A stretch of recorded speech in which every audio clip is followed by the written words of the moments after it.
You're listening to The KYLO Show, the podcast where we talk about how to keep your love on no matter what and why whole healthy families are going to save the world. And it starts right now.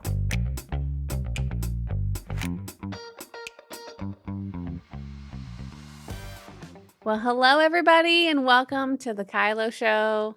I'm super excited. So those of you that are listening, we have some guests with us. Yes. Guys, go ahead and introduce yourselves. I'm Loren Ditmore, and I came along with Rachelle, my wife. We're excited to be here.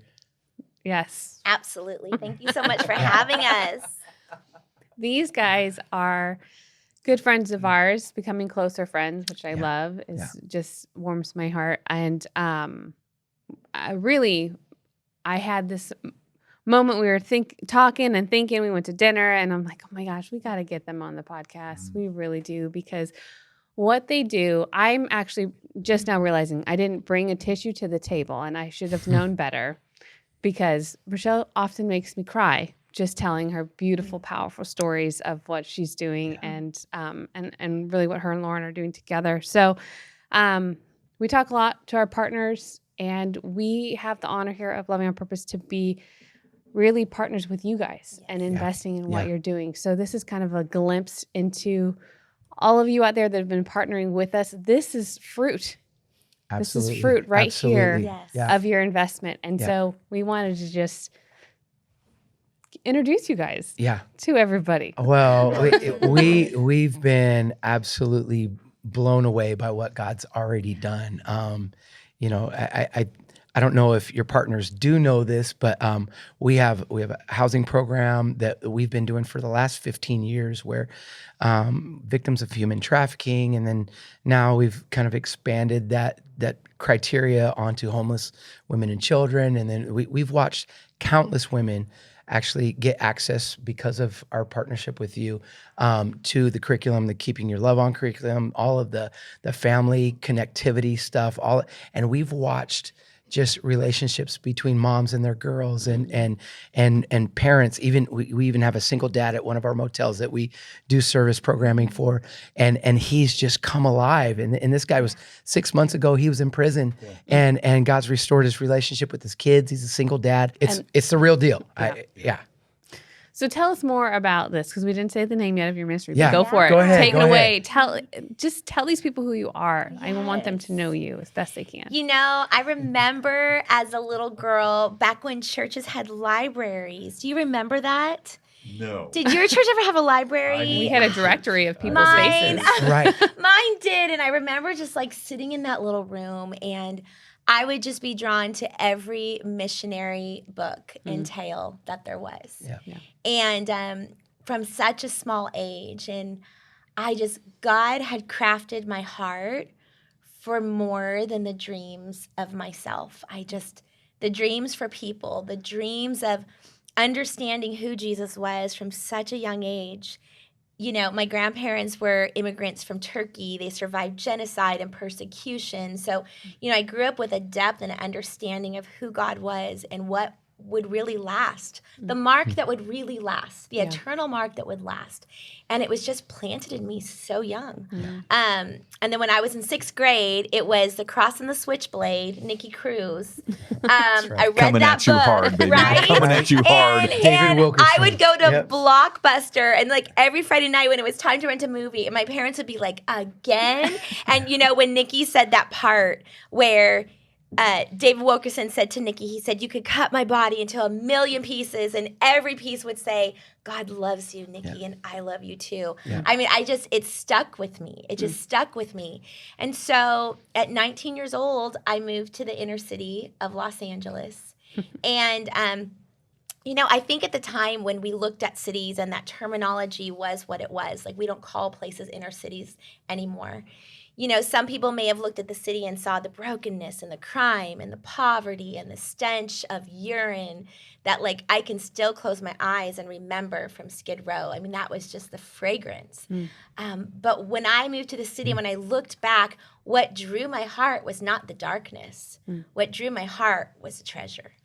And I always said I'm pretty much have a Pippi Longstocking soul, and I have spent my life on a treasure hunt. That's actually your nickname. They actually call you. So there's actually some people from the Pippi? DA's Yeah, office, and Pippi. in Sacramento, I've Really? kind of gotten Yeah. that name, Pippi, and now my godson. Mm. So if Auntie you want to Pippi. warm my heart, just call me Pippi. Pippi. Pippi. There we go. But it started there, and it was a learning and an adventure and a scavenger hunt with the love of God, the one who loves us most. In 1997, I took a job for $400 a month. Can you even believe this?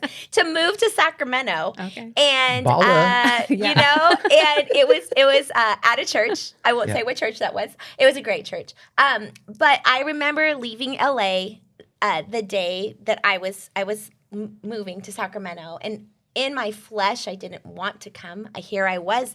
I didn't go to India, but at least I was in the inner city of Los Angeles. You Yeah. know, like for someone war with zone. my heart, Yeah. it's like let's do this. And Can't I call just- you Mother Teresa, but they can call you Mother Pippi. Mother Yeah. Pippi. Okay. Yeah. I'll take that Okay, one. okay, I'll there you take go. that one. There you go. And I remember standing on the edge of MacArthur Park, and I had this vision, and it was notorious for drugs and crime and prostitution. And I saw this field of broken glass, and I just heard the Holy Spirit say, I'm looking for those that will walk through this field. And I'd met a man named Keith Newton, who has been a pastor for 30 years, that I met out of prison underneath the bridge. Treasure. God allowed me to meet him at such a young age, I think, to show me the potential of a life. And he and his wife have had a beautiful marriage for over 20 years. He's a senior chaplain at Los Angeles Mission. He marked me as a child beginning in ministry. Yeah. And the Lord said to me, he said, you will be cut by their wounds. You may bleed. It may inflict pain. But there are diamonds that you cannot see from the edge Oof. that are in the middle that are waiting to be exalted for my name's sake. Wow. And I just was like, I'm in. Yep. And so that was the beginning of the journey. You know, it's like, I think it's often we get disillusioned when we see organizations, and I love the ability to be able to market and tell a story and sell stories today, but it also can be very deceiving of movements of God, because the movement of God is our next step for the one. And when we do that, you see heaven come down, and kingdom grows things, and he blesses things and pours out his spirit.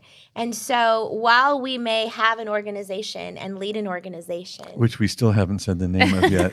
da-da-da-da. I know. You want to say it, Loren? I know that. Well, we run an organization like we've been purposely holding it. I know. Right? I know. Okay, The ready? suspense, the suspense Drum is rolls, building. City People of are trying- Refuge who do in I- Sacramento. We have a great team there that gets to walk along people as they're rebuilding their lives. We have 127 families that are under roof, that are receiving case management, client advocacy. They get programs and life development stuff. They get access to Keeping Your Love On curriculum as part of their life plan.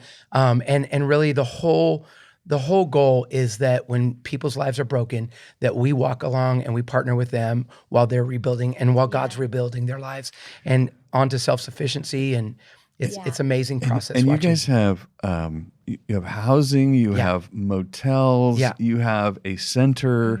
Yeah. What else you got? I don't know if I missed something. I mean, we've been pre-COVID. We were in 10 schools working with about I think there was 2,500 young people over the course of about Ramping that up again. 5-6 years that we were running that, where they would go through long-term classes that we would run on school campuses, a boys program and a girls program, and called Grit and Shine, and that was a big staple of what we did with young people. We also have sports programs in the community, and 250 kids that are part of a local Pop Warner team, and cheerleading, and just Is Caleb still with you guys? Caleb's still with us. Yeah, Okay. Caleb Tate, if you're listening to Yes. this. There it Yes. is. He was just he was Yes. listening to hear his name. That's what he was doing. What was cool is we had our own program at City of Refuge called City Sports, and it was great. And we did basketball camps and flag football and all that, and it was really successful in one aspect. But what we found was that our job wasn't just to be successful for ourselves. Our job was to find other local heroes and champions that were from the community. And there was a guy that he's a former gang member, did prison time. He started his own Pop Warner team, and we're like, let's just get under him and not even be the face of it. Let's fund coaches to work for him for free. And have just, there was this God strategy to just be in the background and support somebody else. They get the credit for it. Our name's not on anything other than whatever he thanks us for. But it's not even about that. It's finding other people and just getting up underneath them and letting them be the champions that they are. So there's that. It's a lot of great things happen. Our question is this: how do we be a neighbor? How do we show people the love of God in a tangible way? How do we be in the context of a broken community and be a solution in one way or another? And so, it didn't start off doing all of that. Our focus was just children. Our focus was young people. Here's a little piece of info as well. At some point, you guys have this heart to do this thing, transform this dark place. So you decide to move there. Yeah. And to live 23 years ago. And to live in the middle of all this. And raise your children there. Yeah. I one of our founding verses that really God made very, very evident. I love the way it says in the Message, John 1:14. It says, and God put skin on and moved into our neighborhood. Wow. And there's something about proximity. There's something about closeness. There's something about being in the same grocery store and living in the same neighborhood. So we really live in Oak Park. It's a notorious community in Sacramento. It's, some people would say it's the oldest ghetto in Sacramento. We don't call it that, but it kind of gives you some descriptors. Yeah. We love it. There's so much good that happens there and so many beautiful people, but we've watched God just intersect people's lives and transform them over the last 20. She's been there 20 plus years. My journey there was a little different, but what was your journey? You should tell it because it's pretty fun. So I was actually a washed up youth pastor and worship leader. And I was a single dad. I had gone through a divorce and had kind of resigned myself that I went back to construction. I was a bivocational pastor for a while. And then just, when life combusted, I just resigned to what I knew. And I was happy to be a dad, but wasn't doing real well with my walk with Jesus, other than I knew he loved me, but I knew ministry was not a part of my future at that point. At least that's what I was convinced of. And 2001, I found myself on the corner of Broadway and Martin Luther King. And mind you, I don't know that I was a professing alcoholic. However, I did use alcohol quite frequently to medicate and to just, it was a regular part of my life, and probably a little bit overuse, if you want to use that word.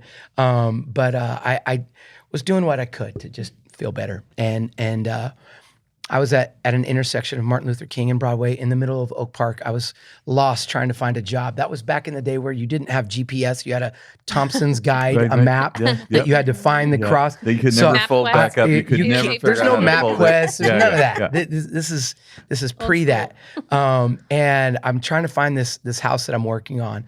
And I get to this intersection and I see people, and God just let me see more than what I saw. And I heard God speak to me. He said, I'm calling you to this neighborhood. And I was like, God, you're calling the wrong person. I don't know what you're talking about. And I saw kids that had just gotten out of a continuation school, the largest continuation school in Sacramento. And there's 5 cop cars and there's homeless people. And this is hilarious. It's crazy. I just got a call from God. It was the wrong number. Right. Well, I mean, that just shows where my heart was. I was convinced God was done with me. And God took this broken man and reminded him that he wasn't done, and chased after me in my brokenness. And so from that moment, I still didn't have it all figured out. I hadn't met Rachelle yet. I didn't know that she was living and working in this community. I found my way back to a church that the pastor there, Bishop Sherwood Carthen, Bayside of South Sacramento, he just loved on me for about a year and took my 2 kids, and we got to sit at his dinner table every Saturday or Sunday afternoon and just live life. And he loved me back to health. And I'm serving Jesus today because of that guy. But through that purpose, through that season, I met Rachelle, and she was running this little after school program. And She was cute too. And She's adorable. I was working my way back into helping with ministry and the worship team there, and met her at that point, and I just something came alive in me, not just seeing how cute she was, but that there was this real thing happening in this community that God had spoken to me 5 years before that, saying, I'm going to call you here. I'm like, what is going on? And, I became her best volunteer. I had a truck and started moving things And for you her. could build things. And I You could could build build things. things. and I she know how could this do works. things. I have a builder. I have a builder. That's how we know. I love builders. And Best gift ever. Gentlemen, I just want you to be Oh listening my to this. gosh. Develop Ladies this love it tool. when you get stuff done. You All You right. should see Yeah. the things that he can make out of pallets. Like, he built me this whole, seriously, can we stop for a second and talk about how talented Loren is? You should see our chicken coop.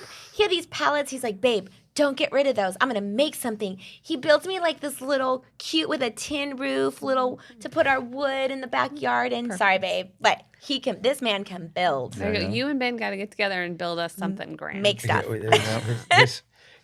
What I do to decompress is build things. It's Nice. my therapy. So, Yeah. but it could yeah, be worse things. it's good. Yeah. Be constructive. Yeah. So you started volunteering for her Yeah. in her after school program. So how long has City of Refuge been happening? Like how old is it? We're in our 10th year right now. Okay. So it's only been 10 years.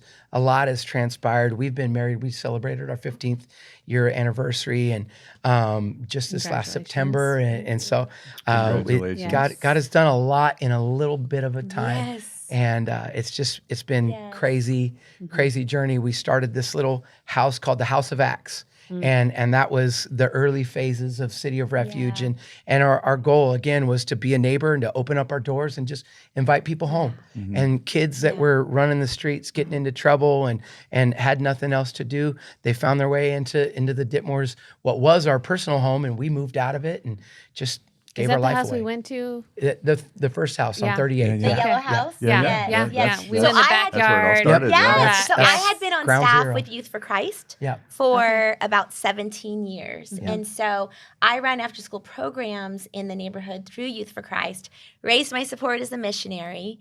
And then I would have probably stayed there forever. And I remember when my executive director, he was retiring, and we were really this concept of City of Refuge. Like, honestly, the Lord just really began to speak to us about the biblical cities of refuge of old. And I even, like, when you talk about you moved your kids into this neighborhood and there's no sacrifice. And here's the thing. When kingdom moves in, neighborhoods don't stay the same. That's it. Oh, Yeah. that- You know, it's That'll like preach. it's like when turn the light on. kingdoms, when we turn the light on, and Danny, you better stop because I have a story for everything. I know. And I've got a couple stories I want you to tell. Yeah. Yes. And you know what? I actually do want to mention that when in 96, 97, I had a little community center in North Sacramento on Lerwick Road. And one night I ended up showing up there, 3351 Lerwick Road. Now, I will tell you this. We have 3 people on staff right now. One was a young lady who was 13 and in prostitution. Another little boy that had been, assaulted and abused around the corner. Another, a drug dealer that ended up in San Quentin. All 3 of them are loving Jesus today and are actually on our team from I love back that. when. And Yeah. so it's I love that. amazing how things just don't stay the same. And No. it's not because of us, but we see the presence of God. But turn the light on. 3351, it was a little 2-bedroom, 1-bath apartment. There was no lights on the street. It was super dark. So, back in the day, even like how they've done city development is like we know in those kind of neighborhoods, you turn the lights on, you know, and so people can see. Well, there was no lights. And so we had actually put a light on the porch of our apartment where we ran our after school programs. And I showed up one day. It had been pouring rain all night. And the manager lived on site. And she said, Rachelle, I have to tell you what happened last night. She said, I woke up and I heard just screaming and yelling and fighting. The young woman next door, she had 2 little children. And the youngest was 3 years old. And she said, I could hear body slamming against the wall. And, back then you live in such a close community. People are afraid of calling the police and different things like that. And she said, but I came out, woke me up out of my sleep. And it was pouring rain, like 2:00 in the morning. And she said, I hear this little whimpering. And she said, I looked downstairs, and little Amante, who was 3, who lived in the duplex next door, had ran over, and he was in his little Spider-Man underoos, and he was huddled underneath the light at the center. He was in the corner. And, I love what you said about turning the light on. I mean, Jesus just said, be the light of the world. Like, Jesus is the light of the world. Be that city on a hill that's not hidden. And I think it's like we often get so consumed about what to do rather than realizing that there has been a light that lives inside of us that we just get to turn on and don't hide. And it's amazing what births. And the biblical city of refuge is a place people ran to. They ran to. They ran to be safe. Yes. They knew it. It's built into the agreement of culture. Yes. If you run to a city of refuge, they will protect you no matter what. Yes. No matter what. Yeah, and some of the other things as we studied those cities of refuge was that there were actually scribes and priests, and their job. There were 6 cities of refuge. If your listeners haven't studied it up, it's kind of an obscure little inner story of the people of Israel, but there were 6 cities of refuge, 3 on the west side of the Jordan, 3 on the east side of the Jordan. And they were purposefully placed all around Israel. So they were no more than a half day's journey. And the whole point was, if you had the avenger of blood, you committed a crime, and there was actually a legal action, they could kill you. I mean, there was a law on eye for an eye, and they lived by that. If you got to the city of refuge and you presented yourself before the high priest and you said, you know what, out there, I've got some trouble waiting for me, that death is knocking at my door. But if you place yourself under the high priest, you're safe. Your needs are met. The priest actually takes you into his home. He actually cares for you. Your legal needs are met. There's a stay of execution. There's all of these things. You're clothed, you're fed, you're all of this. And as long as you stayed within the walls of the city of refuge, you were protected, and the avenger of blood had no access to you. The caveat is that once the high priest of that city of refuge dies, you were free to go. And I went, wow, that's exactly what we want to build. We want to build a place where people that are running for their life, they come into the walls of the people of God. They come into the walls and they present themselves before the high priest. And once they realize that their high priest has died, they're free. And that's been our whole. We didn't start off with a website saying any of that. That's what God's really just like. He's really. We just believed it. We heard that word, city of refuge. It just kept on coming and coming and coming. So what did it look like in 2007, 2008? What would it look like to be a city of refuge? And that's what we attempted to do. And we started off with families. Then God tricked us, and we started a housing program, and that was a whole story. And we had 13-month period of time where young lady after young lady in the middle of the night knocking at our door, showing up at our community center, talking to. We get a call from a law enforcement officer. Somebody knew that the Ditmores had a soft spot for young girls looking for a place to stay. We put them on our couch. We let them live in our house. We moved our son out of his bedroom one day. I mean, just girl after girl after girl. It became kind of this redundant story, and we looked at each other and we're like, maybe God's trying to tell us something. Maybe there's got to be a better answer than this. Our couch is not the and my couch back. It just we used what we had. God told Moses, he said, "What's in your hand?" Well, we had our house, and we had a couch, and we just offered a place to stay. And so I remember that night. It was like the night before Christmas Eve. Cecilia, she was a little girl in our neighborhood, and they were suspecting that her father had been trafficking her. She was 13 years old, and CPS would take her, but she was an avid runner. And Loren was up finishing Bible college. And the doorbell rings, and it's Cecilia in a little tank top, little tiny shorts, in the pouring rain, freezing cold in December. And she turns around, and there's this broke down bucket car that drops her off at our house. And she said, "It's okay. I told you. These are those church people I told you about. I told you they'd open up their door." And, that was just the beginning of the Lord just like awakening us to, okay, Yeah. it's time for you to open up a door. And God did. And it started with a little 2-bedroom, 600 square foot house that this man rebuilt and turned Did into we a mention that dollhouse. he's good with his hands? He is. Well, we didn't have any money to pay another contractor, so I knew how to do it. We were just like, let's use what we got. my God. I got a hammer. I got a hammer. You know, the nights that Loren came home working till 2:00 in the morning, where he's like, the door's open, he has one arm behind the door, and he says, "Don't freak out. I'm going to be all right." You know, of the cuts Battle wounds and and Oh, It's been a journey. Well, can you guys share some testimonies? I mean, you've been sprinkling them in as we've been talking, but you know, we've heard ones from you, and I don't know. I want you to share whatever ones you feel like you should. But I have one I'd like to ask him about. okay, you can ask. I know the answer to it, but I want to hear it anyway. Okay. So you've been doing this for a while, and eventually, the community begins to recognize the strength, the safety, the support that they're experiencing because you're there.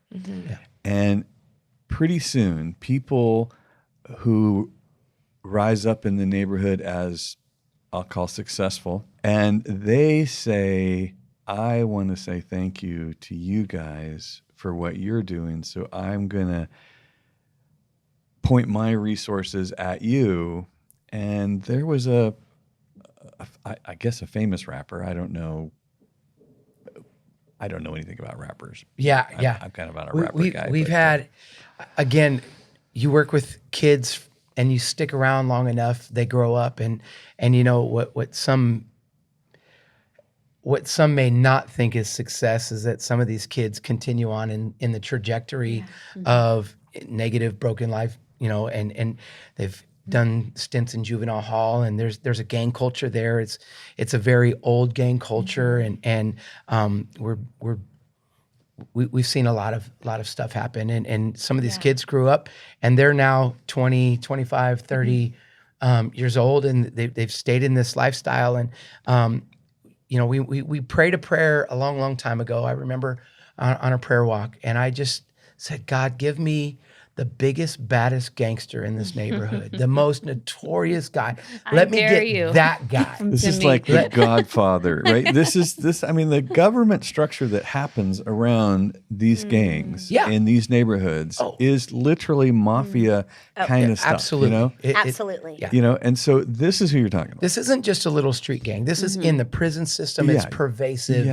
It is definitely, this is not like low level stuff. So very interesting. And you know, we some of our kids are traveling and with some rappers that are very popular. And we had I'd buried one of the kids. I was asked to speak at a funeral, and there was a young kid named Gary, and there was probably 300 people that showed up, and it was a graveside attended funeral here in Sacramento, and we got done burying this young man, and watched people grieve in their own way, and they're pouring bottles of Hennessy on the casket and throwing 20s and $100 bills down into the ground, and people are crying and you know, throwing their gang rags down in there, and just as out of respect, and then all of a sudden the scene changed, and 2 cars were driving over gravestones towards this group of 300 people that were surrounding the casket.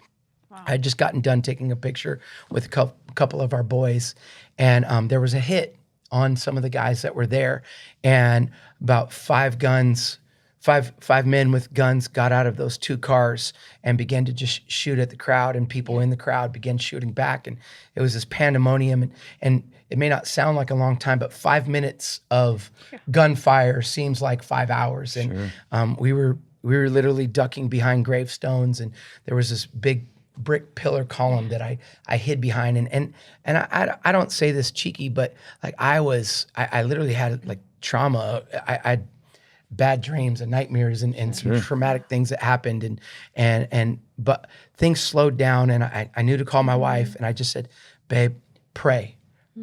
It is crazy here. people are shooting at each other, and she goes, "What is going on?" She hears bullets going back and forth. I, at that moment, got done, and a bullet hit the brick column I was standing behind, and not the shrapnel, but the brick. It literally sprayed my face, and I'm just like, Lord, just help me get out of here. And I remember grabbing this grandma and we're grabbing kids, just trying to describe the pandemonium that was going on.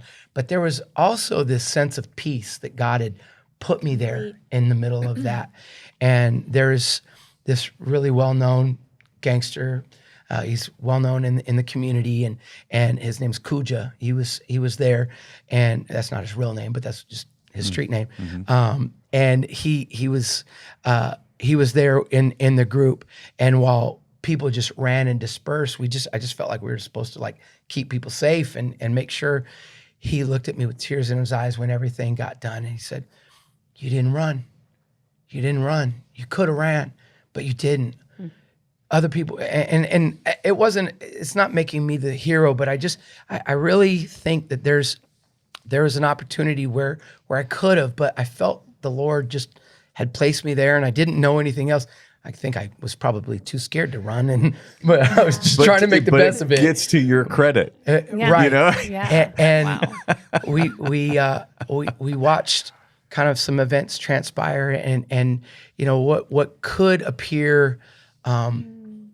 You could be a threat because you're threatening a dope culture and all of that. But the good that they've seen happen in the community, we've been protected.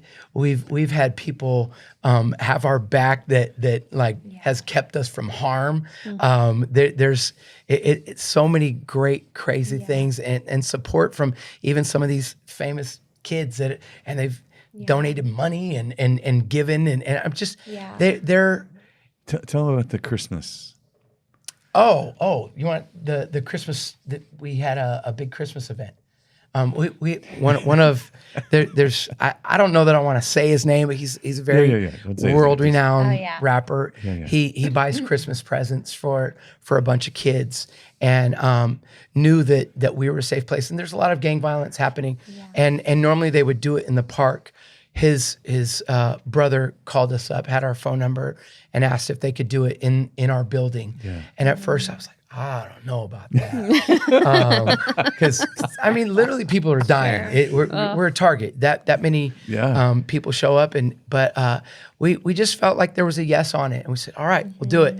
And literally, our entire building was jam packed full of people, and he had bought Christmas presents for about 200 kids, and you know, regardless of whether or not you thought that was a good idea or not, but we've just seen this goodwill happen where hundreds of kids were blessed, and there was a camaraderie, and I believe God's going after him too. You know, we haven't seen the end yet, but exactly. You know, Ephesians 6 talks about the weapons of our warfare. And it was interesting because probably, you know, 6 months to a year before election season, when we saw a lot of disruption, a lot of different feelings around race and conflict, I was in City Hall. We had a situation in our own city that included the death of a young African-American man. And I remember Loren and I in that room and just asking the Holy Spirit, like, I knew that I could not see according to what my eyes saw.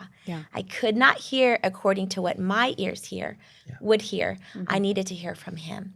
And he was so very clear in what he spoke to me, but also said the gospel of peace. And we forget about that weapon of the gospel of peace. Peace is not passivity. It is actually a weapon and authority. And it's been amazing as I was listening to you sharing that story. It was just so overwhelming because I remember that day. And I remember hearing the bullets on the phone. And yet I remember, like, I had such complete peace. And I remember when Kuja came running, because he actually came back. We were hosting the repast. A lot of times in African-American culture, they do what's called a repast. And it's basically how you would do like a potluck or something like that. It's the reception. It's the reception. And so we had done, I think that year during COVID, we had done about 12 of major gang repasses where even SAC PD and one of my very dear friends, who's like a brother to me, was our chief of police at the time, first African-American chief that Sacramento had ever had. Yeah. And he said, you know who's coming to your building, you know. And I'm like, I'm telling you, we have never, it's like people will come and like the angels of the Lord, but specifically for Loren, I never want people to hear these stories and think like, wow, they're courageous, or wow, they're heroes. It's like, no, just walk into who the grace that what God has made you to be, and you just walk in it. And he is who is big. Yes. He is who is amazing. Yeah. He is the one who is the Totally. overcomer. But specifically for you, babe, like God has really given you authority over death. And sometimes we look at this and we think, oh my goodness, I was in this precarious situation, where it's like, no, God actually put you time and time again to literally disrupt death. I remember this, I mean, several moments where that happened. One, driving off of the freeway, you stopping at Sac High in the middle of the night, you see a fight. And Lauren's not the one to just go to every fight. Felt prompted by the Holy You Spirit. go to all the fights? I'm not an ambulance Right, chaser. but No. gets out of the car, and it's a group of women and a group of young girls, and Lauren's like, you need to leave before something I happens. knew some of the girls that were involved in Right. it from the and neighborhood. as he says that, they literally pull out gun. And Loren said, put that gun down. And he literally looked at the person, and they took the gun and they put it down, and they got in their car and left. Another time, it was one time, we've only ever had one experience like this in our lives. Thank you, Jesus. But we actually ended up in the middle of a shooting. There was an event at the park and a lot of gang members that were there. And we were driving by. We had pulled into the basketball court to kind of pull back out to go the other direction. And as we were parked right there, going to move, there was a shooting. And one shooter was on one side of our car, and the other shooter was on the other side of our car. Good Lord. My kids were in the car. This was like 4 years ago. Yeah. And was on Memorial the Day. guy pulls up a gun right next to my window. It's funny because I've been in the city for so long, 27 years, and I've never seen anything. This was the only time. I've never you, been there trick or Jesus. treating. Yeah. I've never seen anything crazy. This I've is really- always You hear the it's aftermath always of like, it. yeah, Yeah. I've never. And in this moment, This isn't what you do on your weekends. no, for it's fun. just not. No. Mhm. My son Zion sees an angel. He has seen angels since he was 5. He sees an angel in human form on one side of our car blocking. And my husband says, put down that gun. And the guy literally puts down the gun. And he Let me put some leaves. context, okay?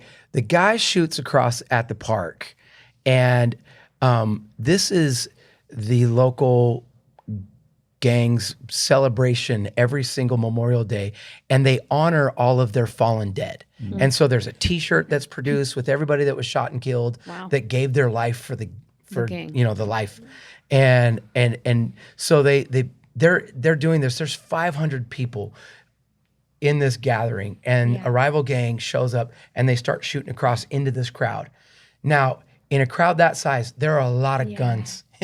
So there's multiple people running towards the shooter, and they're all pulling their guns. These guys are used to this. So the guy that's coming up, and we're literally in between, and he's right next to her window.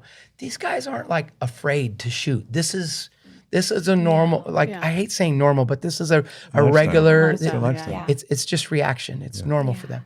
And, I just looked at him. I said, put the gun down. It was like a Jedi mind trick. Not really, but It felt like will it. let Holy us go. Spirit mind trick. No, but Right, really exactly. it was. And I just said, let my family get out of here. Yeah. And he looked at me and he goes, all right. And I don't know if he knew us or whatever, but the Lord he's given us. Yeah. He's giving you an assignment. Yeah. There's an assignment and Yeah. there's an authority. And I Uh-huh. feel like specifically with Loren, like we carry something so different. Yeah. But like there is a father, there is a priesthood, there is an authority to disrupt death. And I remember that day when Kuja came and he was sobbing. Loren was still there. He said, he helped me get away. And he said he stayed. And there was bullets in every car around, but ours. Yeah. There is not one bullet in there. And it's not that you walk into those spaces in your own flesh. You don't. But it's the testimony of the Lord. You know, Absolutely. I listen, I hear, I'm kind of like a kite. One day I'm driving to worship practice, and I'm driving by the park, and I see this one young man, and the Holy Spirit said, go and speak over him. And I had a word for him, and I saw angels and different things. And about 2 minutes later, he ends up getting shot. Oh, wow. And after I left, and he gets out of the hospital after being in a coma for a month, and he said, you came and warned me. Wow. You came and told me, you know? And even when you look at like operating in the prophetic in a different way, without the realm of the walls of the church, but really taking the prophetic into the world, it's about the testimony of the Lord, you know? But it's like, we've got to, I love that concept of like, big God, little devil. Like, you know, it's like we've got to know with peace our authority. And, you know, it's amazing because that same event that Loren was talking about, nobody outside of Oak Park Bloods gets those jerseys. And they made Loren a hand-stitched one that like lives in his a couple days. I got my name put on it. Name put on it and everything. Right. But it's got like the red Converse yes. and bandana. I think about like the years of the loud and so much racial unrest that we witnessed in our nation. And I just felt like we didn't feel it. That was not our experience. It was not our story. It was not the story of others. And it just shows how much we can have ideas and opinions. But when we live life on life with people, we see God. And, you know? and perfect love casts out fear. Yes. You know, and we're out of time. We are. But we have another one. Don't worry. We do. I'm so glad that we're doing more than one of these. And so everybody just hang on. We'll be back. Yeah, I just think, you know, to wrap up this episode, just to, I mean, you got to meet our friends. Thank you. Yes. I hope you had fun because I know we did. And just the gift and assignment that you guys have to go into these dark places and be the light. Yeah. It just, I mean, I'm so grateful that, you know, all the lives that you're touching, you are literally like raising up little fireflies. Like you don't know where they're going to go. Right. And I just love that. And your ability to, you know, we say whole healthy families are going to save the world. And you believe that wholeheartedly. And you're touching a whole world of families that don't believe that family is for them. Yeah. And you are redefining that whole and healthy is available for them through the kingdom. Come on. And you are absolutely giving them that hope that the Lord wants for them. Yeah. So cityofrefuge.com. Cityofrefugesac.com, Sacramento. Cityofrefugesac.com. Yep. Okay. Yep. So again, we've talked about our partners and our donors. If you want to continue helping us, help them, or you want to help them directly, that's where you're going to go. And just hearing their stories and their heart, I mean, you're doing the things that we cannot do.